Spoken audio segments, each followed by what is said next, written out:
Hello मेरी प्यारी सी YouTube family. आज हम बात करने वाले हैं ब्लैक हेड्स के बारे में। मैंने घर पे खुद से अपने ब्लैक हेड्स रिमूव किए हैं तो सोचा आपके साथ भी शेयर कर दूं। आपने भी कभी ना कभी ये एक्सपीरियंस किया होगा कि बहुत ज्यादा ब्लैक हेड्स या व्हाइट हेड्स आपको अपने टी जोन पे दिख रहे हैं, अपने नोज पे दिख रहे हैं, अपने चिन एरिया पे दिख रहे हैं। ये बॉयज एंड गर्ल्स दोनों के साथ हो सकता है और दोनों को इसको केयर करने की जरूरत है। अगर आप इसकी केयर ठीक से नहीं करोगे तो ये बहुत ही ज्यादा सिवियर हो जाएंगे और धीरे धीरे करके एक्ने का पिंपल का रूप ले लेंगे, जिसके बाद आपको हैवी हैवी ट्रीटमेंट्स करानी होंगी जो पॉकेट फ्रेंडली भी नहीं होती हैं और आपके स्किन को आगे जाके डैमेज ही करती हैं। तो मैं खुद से अपना स्किन केयर पूरा घर पे करती हूँ। ब्लैक हेड भी मैंने घर पे रिमूव किए हैं, तो चलिए आपके साथ शेयर करती हूँ। आप सबसे एक रिक्वेस्ट है कि अगर आप लोग मेरे चैनल पे पहली बार आए हैं तो प्लीज मुझे सब्सक्राइब करना मत भूलना, और अगर मेरे पहले से सब्सक्राइबर हैं तो कमेंट करके जरूर बताना कि आपको कितने सिवियर ब्लैक हेड्स होते हैं और आपने रिमूव उनको घर पे करते हो या फिर आप बाहर पार्लर से करा लेते हो। ब्लैक हेड रिमूव करने के लिए सबसे फर्स्ट स्टेप है कि आपको स्टीम लेनी है। हाँ जी, आपको सबसे पहले अपना नोज एरिया को स्टीम लेके बहुत ही ज्यादा सॉफ्ट बना देना है। नोज एरिया की स्किन या आपकी टी जोन की स्किन काफी ज्यादा टाइट होती है, तो मैं आपको कहूंगी आप कम से कम 5 से 10 मिनट के लिए आप स्टीम लो, या फिर आप गीला टॉवल लेके भी अपने नोज पे प्रेस करके रख सकते हो। बस आपने करना क्या है, अपनी स्किन को थोड़ा सा लूज कर लेना है, ताकि लूज अगर आपके ब्लैक हेड्स या व्हाइट हेड्स हो जाएंगे तो उसके बाद के आप जो प्रोसेस करोगे वो काफी इजी रहेगा और ब्लैक हेड्स पूरी तरह से रिमूव भी हो जाएंगे। तो सबसे पहले मैंने भी स्टीम ले ली है, 5 मिनट मैंने स्टीम ली। उसके बाद ये गीला टॉवल मैंने अपने नोज पे 5 मिनट के लिए रख लिया। नंबर 2 में आपने अपनी स्किन को एक्सफोलिएट करना है। देखिए, एक्सफोलिएट आप कोई भी स्किन केयर करो, आपको एक्सफोलिएट करना बहुत ज्यादा जरूरी होता है। एक्सफोलिएट करने के लिए आप कुछ भी यूज कर सकते हो। यहाँ पे मैं एक कोकोनट ऑयल यूज कर रही हूँ। इस कोकोनट ऑयल को मैंने 5 मिनट के लिए अपनी स्किन पे रब किया है। कोकोनट ऑयल यूज करने के यहाँ पे 2 बेनिफिट है। यहाँ पे पहला बेनिफिट तो यह है कि आपकी स्किन एक्सफोलिएट भी हो जाती है, और दूसरा बेनिफिट यह है ये आपकी कलर टोन को लाइटर करने में भी हेल्प करता है। हाँ जी, ये आपके कलर टोन को काफी लाइट कर देता है, जिससे आपकी स्किन गोरी गोरी दिखती है। तो अगर आप भी चाहते हैं कि आप इन अनइवन टोन है आपकी, या फिर आपके एक्ने रहते हैं, तो आप हमेशा से कोकोनट ऑयल का यूज कर सकते हो। वो आपके स्किन को कभी भी हार्म नहीं करेगा। तो एक्सफोलिएट कर लिया है। एक्सफोलिएट करने के बाद स्टेप नंबर 3 होता है स्क्रब करना। स्क्रब बहुत ज्यादा जरूरी है। जैसा आपने देखा कि मैंने स्क्रब करने के लिए यहाँ पे थोड़ा सा बेसन लिया है, कॉफी पाउडर है और हाफ स्पून है इसमें रॉ मिल्क। रॉ मिल्क में लैक्टिक एसिड होता है, तो हम अपनी पूरी स्किन पे रॉ मिल्क ही यूज करते हैं। तो नोज एरिया पे भी हमारे ब्लैक हेड्स रिमूव करने में भी हम ये मिल्क, कॉफी पाउडर और बेसन जो है हमें बहुत ज्यादा हेल्प करने वाला है। एक बात मैं आपको यहाँ पे और बता देती हूँ कि कुछ भी स्किन केयर करने से पहले आप एक पैच टेस्ट जरूर ले लिया करिए। हाँ जी, पैच टेस्ट से होता क्या है, अगर आपको किसी भी चीज से एलर्जी है तो आपको उसका पता चल जाएगा। उसको करने के लिए आप कुछ भी स्किन केयर करते हो, आप कोई भी फेस पैक बनाते हो, तो उसको अपने कान के पीछे एक हल्का सा लगा के चेक कर लो और 2 मिनट के लिए उसको छोड़ देना। अगर आपको किसी तरह की इरिटेशन होती है तो आपको वो फेस पैक या वो जो इंग्रेडिएंट है वो यूज नहीं करना है। और अगर आपको कोई इचिंग नहीं होती है तो आप उसको हैप्पीली यूज कर सकते हो।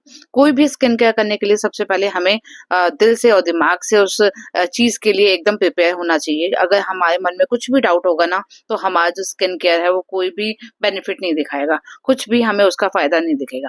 तो स्किन केयर करने से पहले आपको आपके मन के सारे डाउट्स क्लियर कर देने हैं।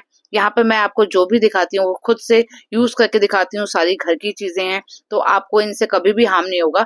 लेकिन फिर भी कभी ऐसा होता है किसी को लेमन नहीं सूट करता, किसी को हनी नहीं सूट करता, या किसी को कॉफी पाउडर नहीं सूट करता, उससे एलर्जी हो जाती है, तो मैं आपको हमेशा रिकमेंड करूंगी कि आप एक पैच टेस्ट जरूर ले सकते हो।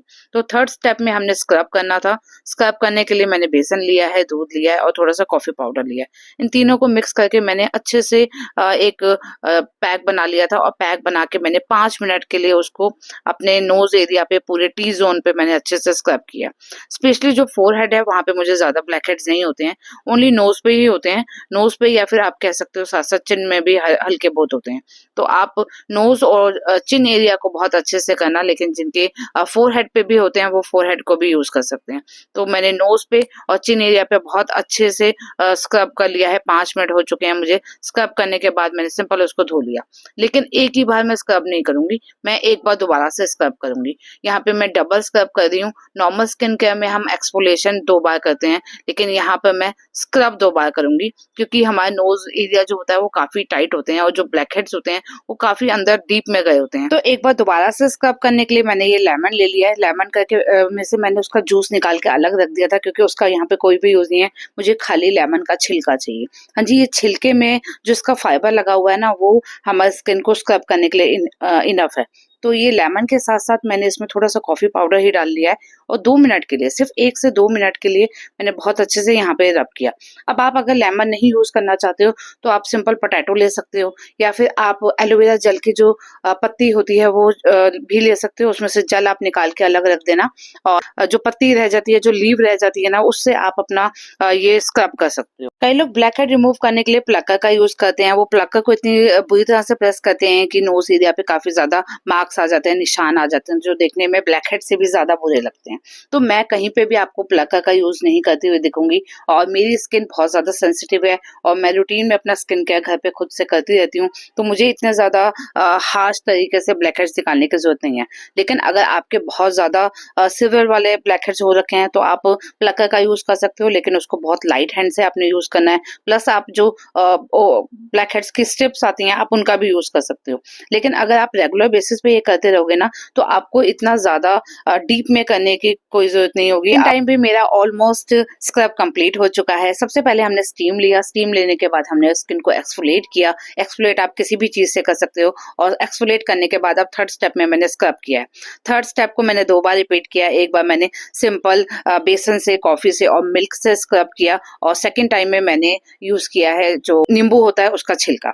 अब स्क्रब भी मैंने कर लिया है तो फोर्थ स्टेप में मैं एक पैक बना रही हूँ। पैक बनाने के लिए आप कोई सा भी पैक यूज़ कर सकते हो। आप बनाना और हनी का पैक भी यूज़ कर सकते हो, आप बेसन और मलाई का पैक भी यूज़ कर सकते हो, लेकिन मैंने यहाँ पे यूज़ किया है मुल्तानी मिट्टी का।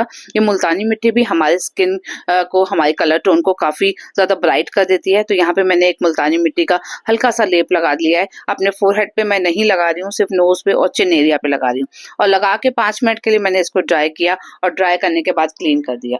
क्लीन करके आपको सिंपल अब यहाँ इसको ऐसे ही नहीं छोड़ देना है। क्लीन करने के बाद आपको हल्का सा मॉइस्चराइज करना है। होप आपने ये पूरा प्रोसेस एंजॉय किया होगा और बहुत केयर के साथ इसको घर पे आप रिपीट भी करोगे। तो कल फिर मिलते हैं किसी और वीडियो के साथ, किसी बहुत ही अच्छी DIY रेमेडी के साथ। चलिए बाय बाय।